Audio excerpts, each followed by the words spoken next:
सायन तिमी मसँग एक रात बितायो भने म तिम्रो जिन्दगी बदलिदिन्छु। त्यस्तो नभन्नुस् म्याडम, मेरो घरमा श्रीमती छ। बरु मलाई तपाईको जागिर चाहिँदैन, मलाई यसको कुनै आवश्यकता छैन। त मुला अहिले नै मेरो कम्पनीबाट निस्किन सक्छस्। ठीक छ म्याडम, म जान्छु। तर याद राख्नुहोस् कि यदि मान्छेमा साँचो ट्यालेन्ट छ भने संसारको जुनसुकै कुनामा पनि काम पाइन्छ र म पक्कै पनि सफल हुनेछु। आज जागिर गयो तर हिम्मत हारेको छैन। घरमा श्रीमती कुरिरहेकी छिन्, उसको लागि भए पनि फेरि उठ्नै पर्छ। संघर्ष त जीवनको अर्को नाम हो, त्यसैले म पछि हट्ने छैन। आज मेरो जागिर गयो। केही छैन, हिम्मत नहार। तिम्रो ट्यालेन्ट छ, हामी फेरि सुरु गरौँला। तिमी जस्तो बुझ्ने श्रीमती पाए भने म दुनियाँ जित्छु। म्याडम साउरीले मलाई कामबाट निकालेर ठुलो गल्ती गरिन्। हेर्दै जा, अब म झन् बलियो भएर उठ्छु र मेरो सफलता नै उहाँहरूलाई दिने सबैभन्दा ठुलो जवाफ हुनेछ।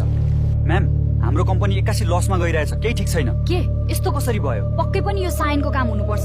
उसले पक्कै पनि केही ठुलो योजना बनाइरहेको छ। म त अन्तै काम खोज्नु पर्ला भनेर सोचिरहेको थिएँ। आज तिम्रो साथ र सपोर्टले गर्दा सानो भए पनि आफ्नै कम्पनी खोल्न पाएँ।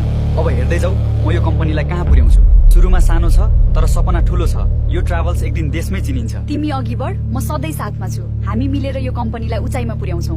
त पुर्याउलास कहाँदेखि कहाँसम्म? मलाई रुवाएर त खुसी हुन पाउँदैनस्। अब यो आँसुको हिसाब पनि मसँग छ। हेर्दै जाऊ, तिमीले जे गरे पनि म सहने छैन र तिम्रो हरेक चालको जवाफ मसँग तयार छ।